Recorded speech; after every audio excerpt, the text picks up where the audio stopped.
Here we have a current shape Hyundai Venue, top of the range model, fitted in black on grey, water resistant canvas two-tone. If you're watching this on YouTube, I'll put timestamps in the comments so you can jump to front or back to look at either or both. So we'll start with the front. We have separate headrests.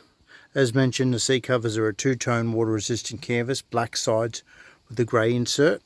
Seat covers are custom made to the shape of the little Venue seat. Driver's side has height adjustment control, accessible with our seat covers fitted.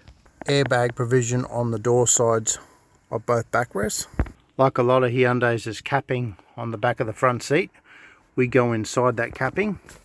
On the passenger side there's a map pocket, so map pocket is left over with our seat covers fitted. Now we move on to the rear seat. Three separate head.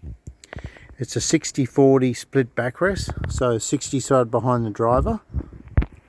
Seats can still tip forward independent of each other with our seat cover fitted. 60 side down, but 40 side can also fold down. The top anchor points of the back of the backrest are left open. Center lap sash belt is still open, accessible and functional. And ISO fixed between the backrest and base is still open with our seat covers fitted also.